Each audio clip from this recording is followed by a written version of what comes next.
Hello, students. A warm greetings to all. The condition which we are in today enforces me to be back into action. Now, I am going to deal with the ninth unit of your second PU English textbook entitled I Believe That Books Will Never Disappear. Students, this unit comes in the genre of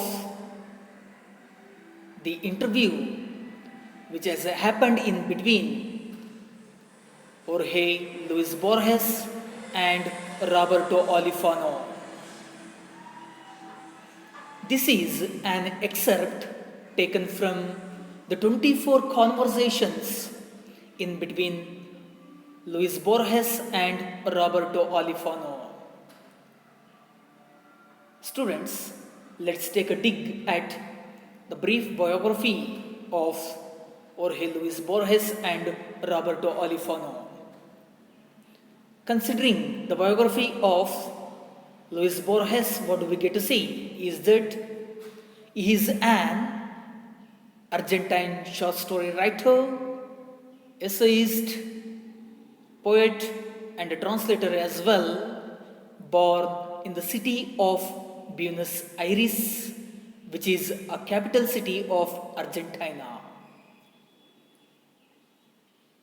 Luis Borges has composed two famous books titled Visions, which gets published in the year of 1944, and The Aleph, which can also be pronounced as El Aleph, gets published in the year of 1949.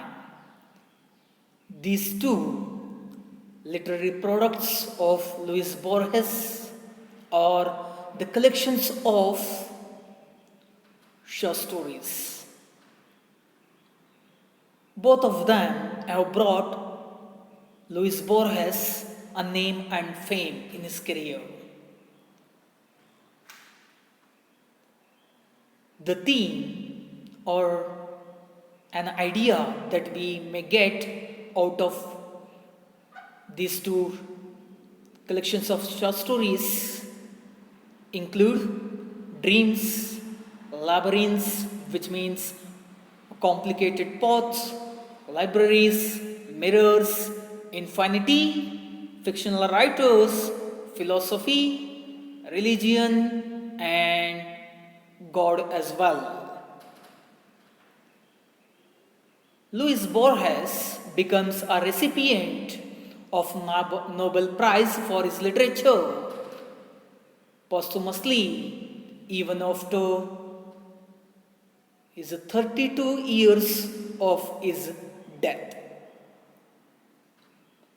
Let's take a bird eye view at the biography of Roberto Olifano, who is a poet, storyteller, essayist, and a journalist as well, born in the city of General Pinto, which comes under the territory of Buenos Aires in the year of 1943. The books, which are composed by Roberto Olifano, have been translated into many living languages of the world. Both Luis Borges and Roberto Olifano have worked together for 11 years as colleagues. Hence, Roberto Olifano gets to know something about Luis Borges. This is what we get to see under the biography of Luis Borges and Roberto Olifano. Students, let's make a move on to the main script of the unit. I believe that books will never disappear. Before having much deliberations over this unit, we need to know the role played by Luis Borges and Roberto Olifano. Luis Borges has played the role of an interviewee where several questions are asked to him, whereas Roberto Olifano has asked a series of questions to our Luis Borges as an interviewer. This is the contrast that we can bring out in between an interviewee or an interviewer. When this interview gets started, we get to see a question asked by Roberto Olifano as he is an interviewer. Roberto Olifano asks Luis Borges a question here, asking him, what was your first literary reading, Borges? Under literary reading, we can get to see many genres like poems, prose, articles, novels, dramas, journals, essays, an interview, and such literary products can be observed under literary reading in the form of genres. As Robert Olifano becomes a colleague to Luis Borges, he gets to know something about him. However, he manages to ask another question to Luis Borges, asking him what was his first literary reading that he had ever gone through. Roberto Olifano comes to know that Luis Borges is fascinated with the textbooks. He is attracted at the textbook. So, Olifano, with mere curiosity, has asked this question, what was his first literary reading that he had ever gone through or that he had ever read in his career? In response to the question of Olifano, Luis Borges tells him an answer, telling that he believes his first literary reading was fairy tales, which was composed by Grimm using English language.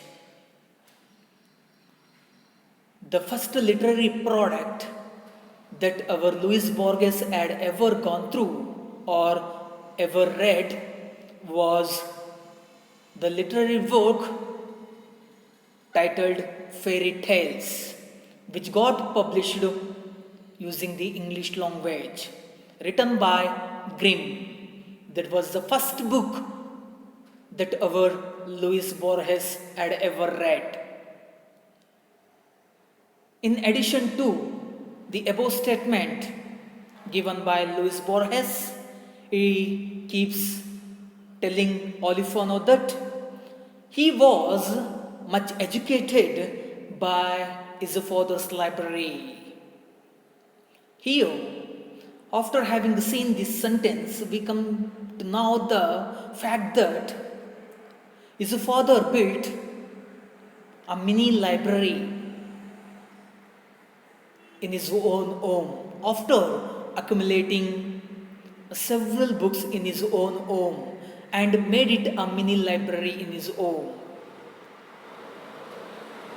what I mean to say is that his father accumulated a number of books in his own library and made it one of the mini library. By taking all those books which were available in his own home as a reference books, our Luis Borges became much educated, which means he came to know about the world around him, and he got to know about the physical world or the materialistic world around him using the books that were available in his own home. The knowledge that our Luis Borges had ever got was more than the knowledge that might be provided by any high school or the university. Which means, what is Luis Borges trying to tell his readers is that the knowledge that he had ever got was more than the knowledge that might be provided by any high school or the university. No high school or the university wouldn't provide that much of a knowledge to Luis Borges. This is what Luis Borges has responded to Olifano's question in the very first paragraph. Students, let's make a move onto the another slide. Olifano has asked another question to Borges, asking him, can we talk about Donna Leonor, your mother? We already have got to know about the intimate relationship between Borges and Olifano, as they were the colleagues for 11 years. That much of a bonding was built in between them. So, Olifano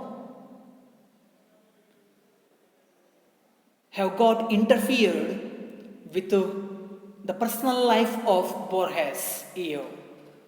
He wants to get to know more about Borges over here. In this manner, Olifano has asked another question to Borges, asking him that can both of them have some words about his mother, Donna Leonor. For this question, Luis Borges has responded him telling that his mother was an extraordinary person.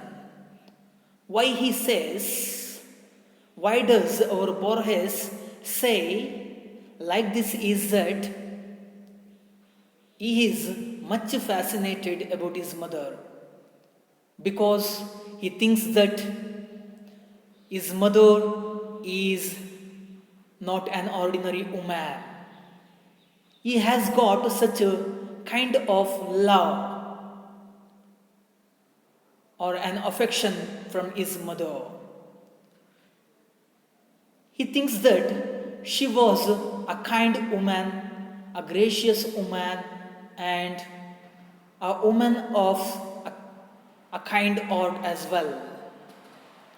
So, he opines that his mother was not an ordinary woman as others were. According to him, in the perspective of our Borges, his mother was an extraordinary woman, which means She was the woman who was beyond the ordinary men and women. She was such a woman, according to Borges. I should speak.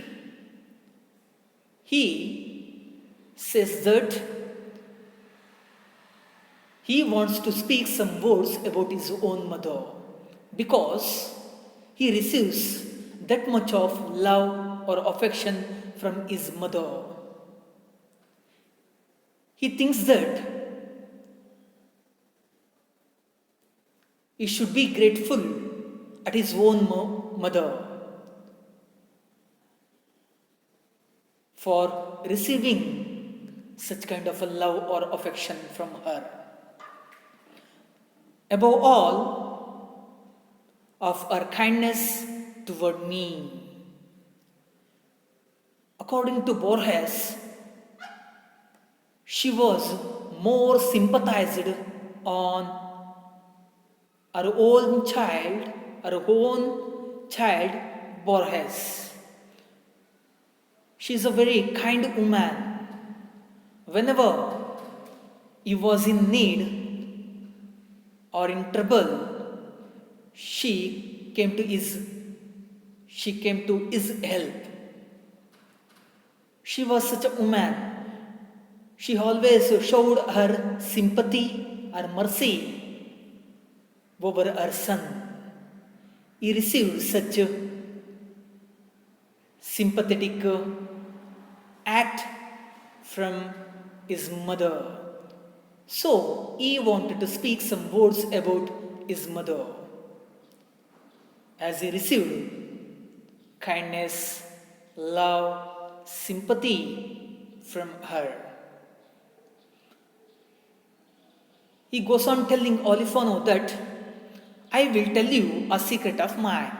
Now he wants to tell a thing which is kept confidentially, which means a thing is kept confidentially or it is hidden. No one comes to know about a matter which is concerned with our Borges, which means a thing is not known to anyone, which belongs to the life of Borges. Now, Borges puts himself in a position to tell this thing to Olifano. When he is asked a question from Olifano about his mother Donna Leonor, what is the thing which is kept as a confidential is that I feel somewhat guilty. In a very small degree, Borges feels guilty for not having been a happy man in order to have given her a much deserved happiness. She was a worthy woman.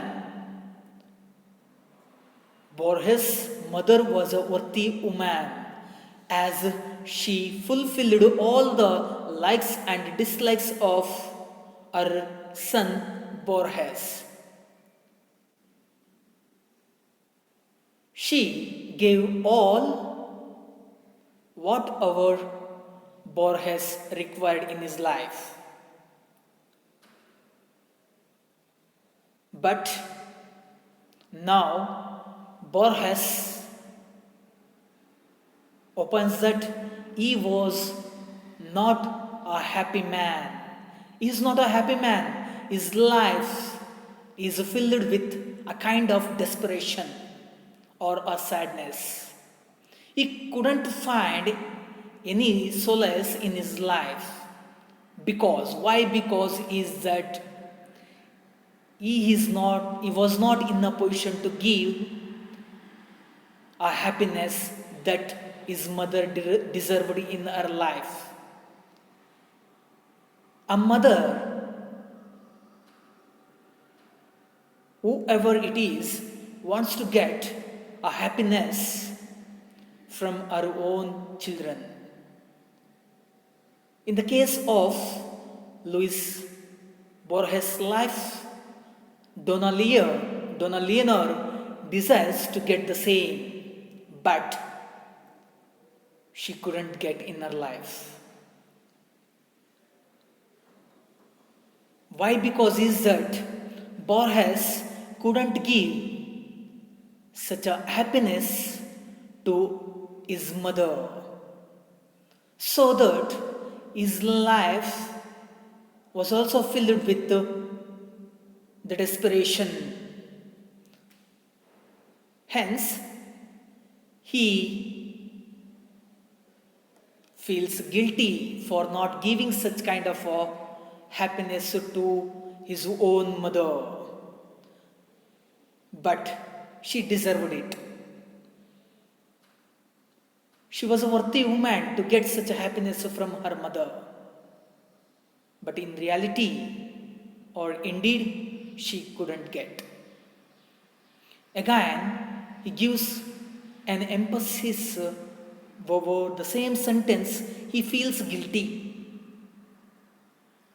Now he shows his repent over his mother after giving no happiness to her, though he was a son. Perhaps I should have been more understanding of her. He says his readers that he should have shown much understanding about her, which means he should have understood her in his life, or he should have shown much understanding about his own mother. But somewhere he slipped in understanding her. He couldn't be able to understand his own mother. But I don't know. He doesn't know. He doesn't know anything. He is not in a position to understand it. I suppose that it is true of all children that when our mother dies, we feel that we have taken her for granted, as we do with the moon or the sun or the seasons. Now, Borges confesses before Olifano that he imagines that one thing becomes true of all the children of the world. If we take account of all the children of the world, one thing becomes true. That is, when those children's mother die, all the children may feel that they have taken her for granted or consideration, as those children do with the sun, moon, or the seasons. It is certain for all the children. In the case of all the children of the world, this thing becomes true. When their mother dies, when their mother has taken her presence out of this earth, this thing becomes true. That is, all the children of the world have taken her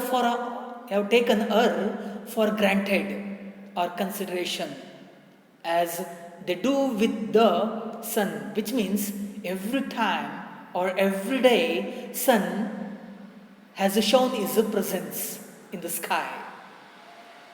And moon does the same thing, and the seasons as well. Seasons, we can get to see many seasons in a year, like rainy, winter, summer, spring, and an autumn.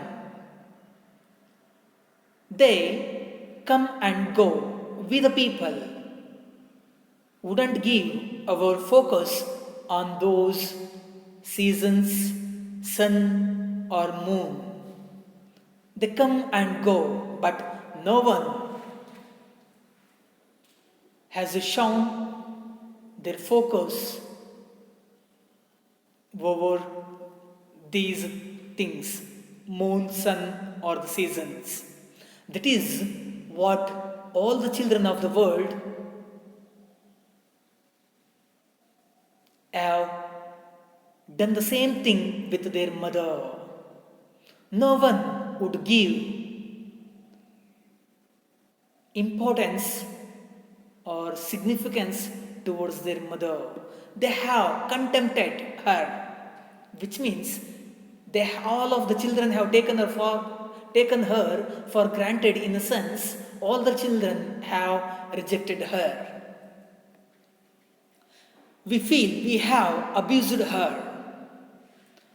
The children of the world have contempted her. That's what we call abused or rejected her. All of the children of the world have put her in a corner. She has been pushed to the corner by their son. Here, all the mothers of the world have been pushed towards the corner. This is how they are being condemned even today.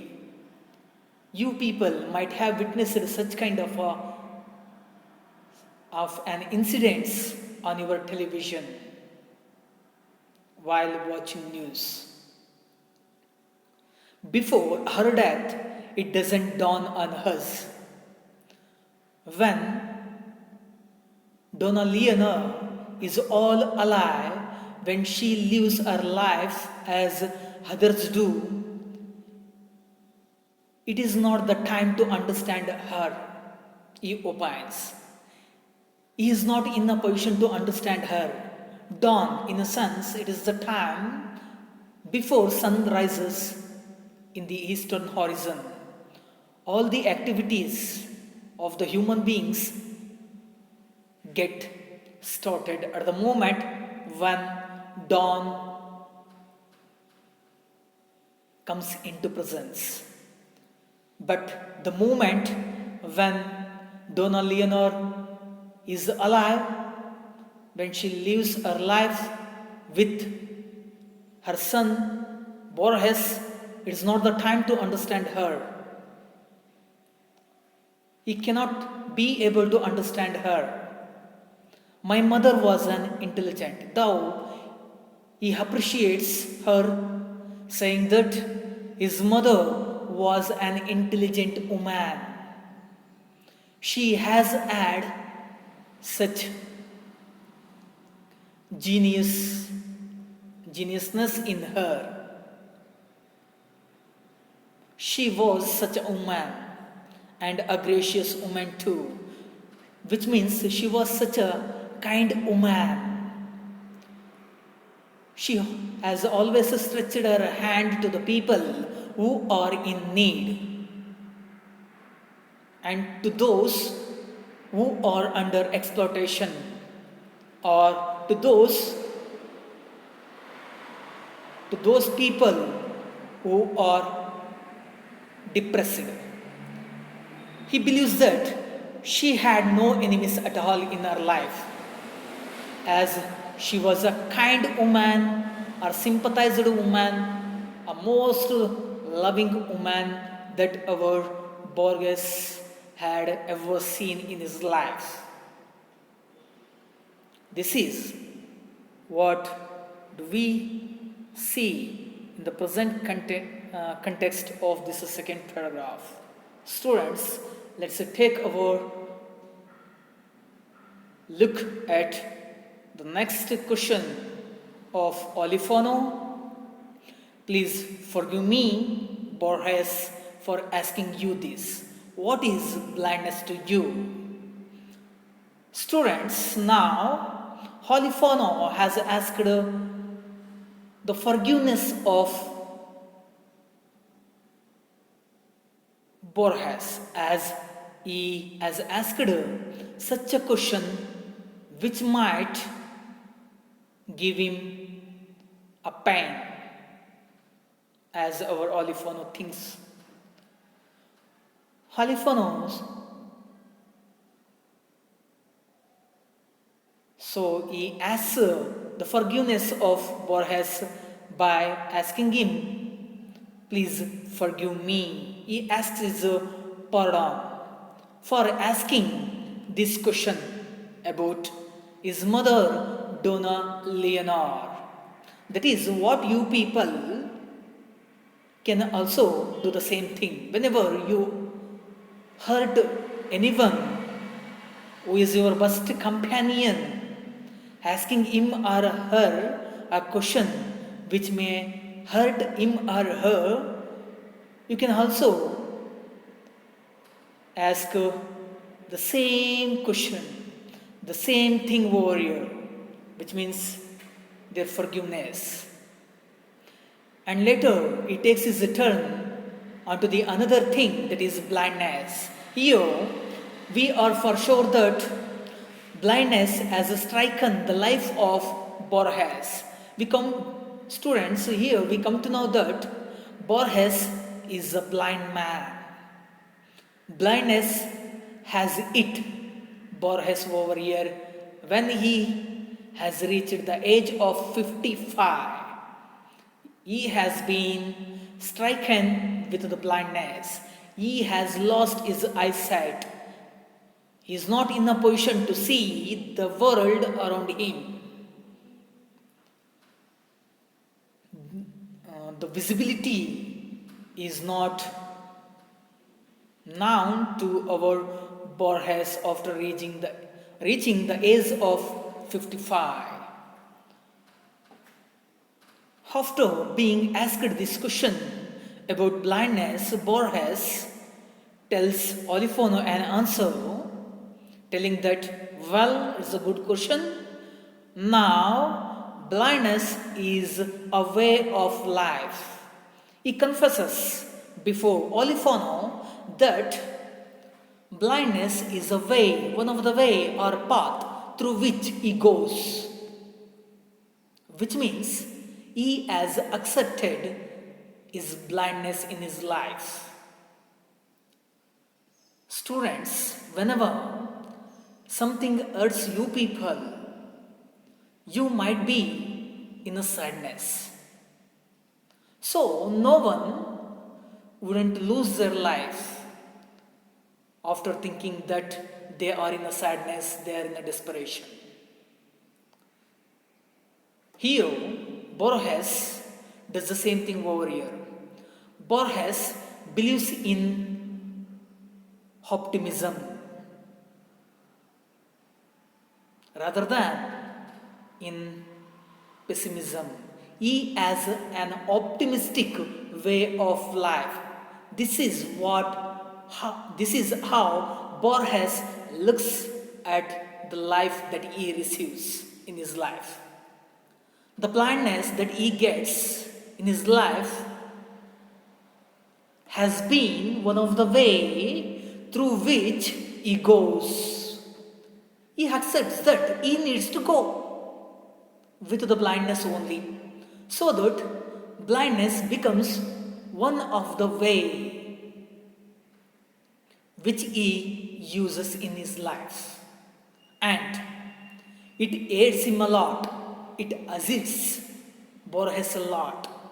Even though he gets this blindness in his life, he never ever becomes down to earth.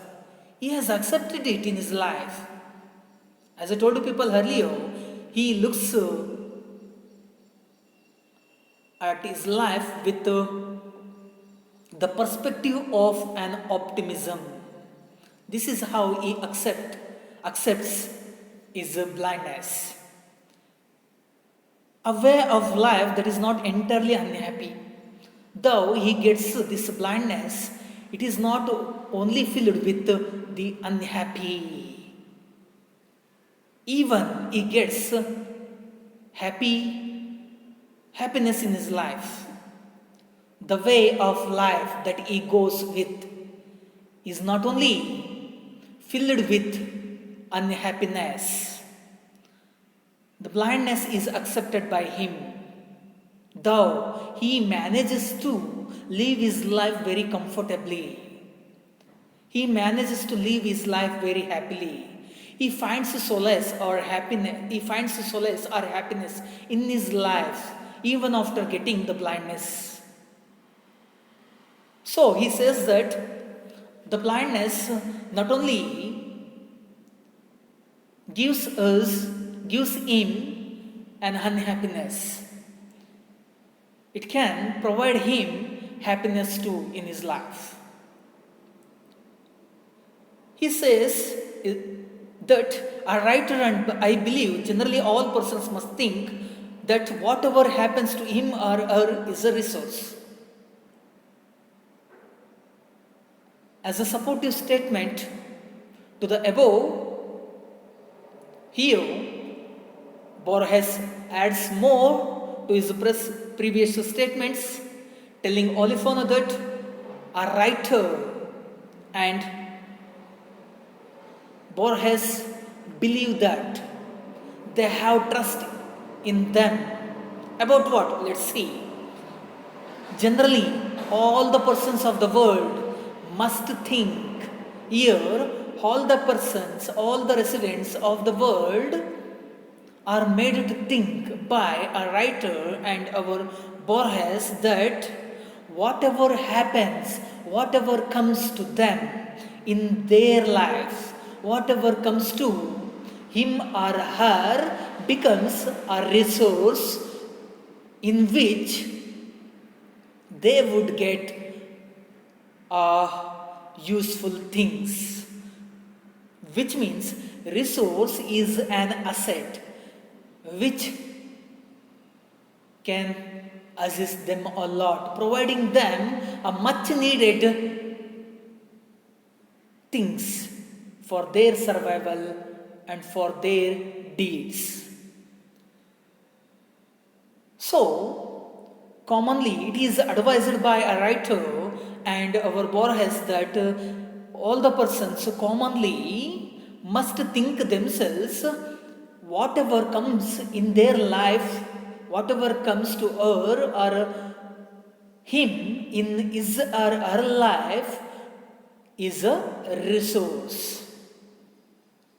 They must get something out of this resource for their well-being, for their welfare.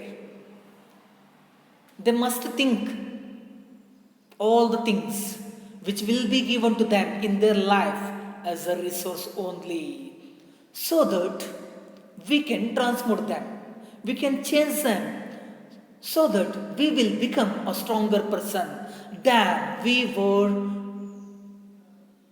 ever before in our life. All things have been given to us for a purpose. All the things have been given to us for a purpose. Whatever comes to him or her comes as a resource.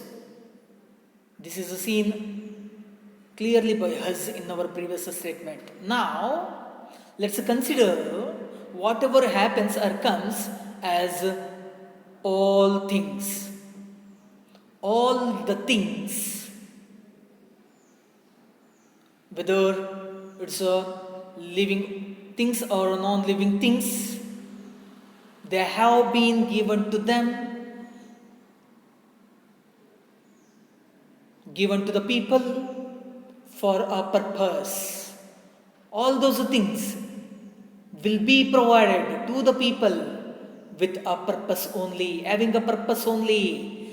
There is an objective behind it in giving some things in their life, in human beings' life. There is something hidden in giving those things. and an artist must feel this more intensely. Only an artist must feel this more deeply or thoroughly. Who can think about it very deeply or thoroughly about the things which have been given to us for a purpose? All the things will be given to us having the purpose only. This idea will be understood only by an artist. Why? Because is that he will be given a clay or a soaked soil to his hand to give it a shape, and later, after giving it a shape to the soaked oil, it will be made to sit in the temple as an idol. So, in this manner, an artist can only feel the purpose of giving something behind it more intensely. All that happens to us, including humiliations, misfortunes, our embarrassments, discord, all is given to us as a raw material. And here, as an assisting statement, here we have a sentence to see for the previous statement as an assistant, what we call as an aid or an assist sentence. All the things includes humiliations, misfortunes, and our embarrassments. Here, what is Borges trying to tell Olifano is that all that happens, whatever comes to us in our life, it includes many things in it. That is humiliations. In every walk of our life, when we put our foot outside of our home, we can meet with an insult and a misfortune, which means unluck. Every time we can meet with unluck and embarrassments, or it can also be called as a shame. We can feel shame after being irritated by anyone else. So, these things will be given to us in every walk of our life. That is what all the things have been given to us or referred to here. As I told you people earlier, all the things are the representation of humiliations, our misfortunes, and our embarrassments. All these things have been given to us with a purpose only. With a purpose only, having the purpose only, these things will be given to us. All is given to us as raw material. There is an objective behind it in giving all these things. As a raw material, as that of a clay. Here, this soaked oil is a soaked soil, which means a clay. It is in the form of a soaked oil, which is a raw material, which we use to manufacture something in the form of a new one. These things will be given to us as raw material, as that of a clay. Clay will be given to an artist. By using this raw material, clay, this artist would give it a molding or shape, and later it will be carried or taken somewhere else and put it as an idol. Isn't it? So that we may shape our heart. In this manner, an artist can give it a shape or a mold to his heart using the clay, which is a raw material. Students, let us stop over here. The rest part of this, I believe that books will never disappear, will be dealt in our very next class. I thank you all for listening to me all through the way. Thank you.